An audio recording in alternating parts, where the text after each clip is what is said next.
하우머치몰 성령을 하우머치몰 부어주셔서. 안녕하세요. 이번 여름 수련회 충성조 조장으로 섬기게 된 이재진 청년입니다.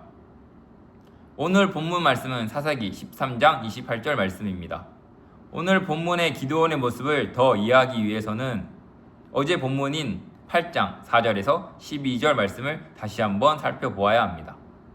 8장 4절에서 12절에서 기드온과 군대는 계속해서 미디안을 뒤쫓고 있는 상황이었습니다. 뒤쫓는 상황 가운데 그들은 배고픔을 느끼게 되고 속국 사람들을 만나 그들에게 배고픔을 채워줄 양식을 부탁하게 됩니다. 하지만 속국 사람들은 기드온에게 세바와 살문나의 손이 지금 내 손 안에 있다는 거냐? 어찌 우리가 내 군대에게 떡을 주겠느냐라고 대답하며 기드온을 조롱하고 그 부탁을 거절하게 됩니다. 오늘 본문으로 넘어와서 기드온은 미디안 왕인 세바와 살문나를 사로잡아 돌아오는 길이었습니다. 돌아오는 길에 속국 사람 중 한 소년을 만나게 되고 그 소년에게 속국 사람들을 데리고 오라고 이야기합니다. 기드온은 자신이 당했던 희롱들을 속국 사람들에게 대갚아주며 그들을 징벌하게 됩니다. 여기서부터 기드온은 조금씩 자신의 것을 나타내기 시작하였습니다. 자신이 힘든 상황에서 도와주지 않고 조롱하였던 속국 사람들을 용서하거나 긍휼히 바라보는 것이 아닌 자신이 받은 걸 되갚아 주어야겠다는 마음으로 그들을 징벌하고 복수하게 됩니다. 그로 인해 기드온의 여정은 개인의 복수가 되어지고 그 중심에는 하나님이 아닌 자신이 조금씩 드러나게 됩니다.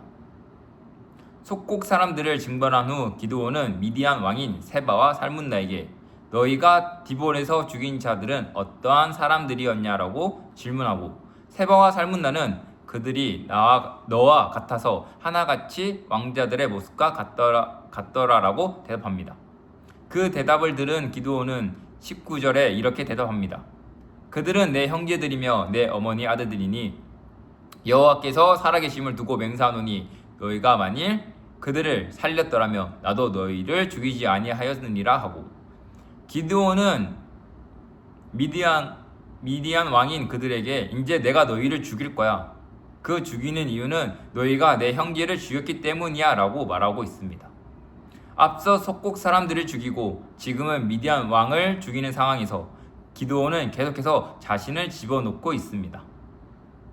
세바와 살문나를 죽이는 것이 그들이 하나님을 욕보이고 우상을 믿고 따르고 이 행동들이 하나님이 명하신 사명임을 이야기하는 것이 아닌 자신의 가족을 죽였다는 것이 문제였다고 말하고 있습니다. 결국 기드온의 중심은 자신이 되어지고 하나님과 점차 멀어지게 되어집니다. 여러분, 우리 또한 기드온과 같은 모습이 있지는 않으십니까? 저도 그리스도인으로서 살아가며 하나님의 뜻을 세우기 위해 나아가고는 있지만 때로는 하나님의 뜻 안에 나의 뜻을 집어넣어 하나님의 계획을 나의 계획으로 변질시켜 하나님이 아닌 나라는 것에 집중하게 됩니다. 우리는 죄로부터 자유롭지 못하기에 항상 하나님이 아닌 다른 것들이 중심이 되어지는 것에 민감해하며 점검해야 합니다. 계속해서 22절을 보시면 미디안으로부터 승리한 기드온에게 이스라엘 사람들은 그를 왕으로 지도자로 세우고자 합니다. 그러자 기드온은 23절에 내가 너희를 다스리지 아니하겠고 나의 아들도 너희를 다스리지 아니할 것이요 여호와께서 너희를 다스리리라 라고 대답합니다. 여기까지만 보면 기드온의 믿음이 다시 좋아졌구나, 기드온의 중심이 다시 하나님을 향하고 있구나 라고 볼 수 있습니다. 그러나 23절 이후 기드온의 모습을 통해 기드온의 본연의 모습이 드러나게 됩니다. 기드온은 23절 대답 후 조용히 물러나는 것이 아닌 사람들에게 금 귀고리를 달라 말하며 갑자기 금을 모으는 행동을 보이게 됩니다.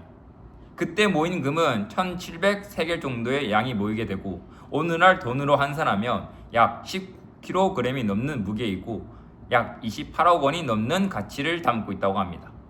이렇게 많은 금으로 기드온은 금 에봇을 만들고 그 에봇을 자신의 고향인 오브라에 두게 됩니다. 에봇은 제사장이 성막에서 제사를 할 때 입는 조끼 모양의 의복입니다. 제사에 쓰이는 물품으로 정결한 물품이지만 오늘 기드온은 이 에봇을 금으로 제작하여 정결한 것을 부정한 것으로 만들어 버렸습니다. 그 결과 이스라엘 사람들이 그 금 에봇을 음란하게 바라보며 우상으로 섬기게 되고 그것이 기드온과 그 집의 올무가 되어집니다. 기드온의 입술로는 하나님을 왕으로 고백하였지만 다른 마음에는 스스로를 높이고 자신의 것을 나타내는 모습이 나타납니다. 겉으로 보기에는 신앙이 괜찮아 보이고 멀쩡해 보이지만 그 안에는 하나님이 없는 자로서 살아가는 기드온의 모습이 때로는 우리와 너무나도 닮아 있습니다. 기드온은 하나님께서 택하신 사사로서 자신의 의무를 다하고 이스라엘 백성을 위해 헌신하는 자였습니다. 그러나 오늘 본문에서 그는 사사로의 모습이 아닌 세상 사람들과 다름이 없는 한 사람이었습니다.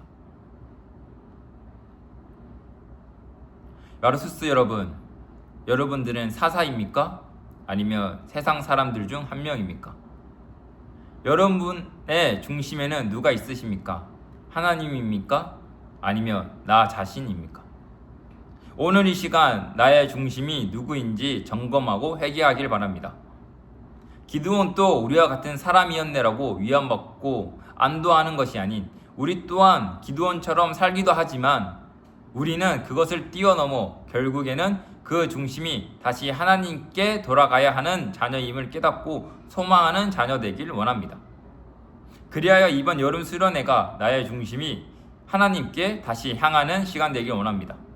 나의 중심이 하나님이 되어질 때 성령의 열매가 내 삶에 나타나며 그리스도를 증거하는 한 사람으로 거듭나게 될 것입니다.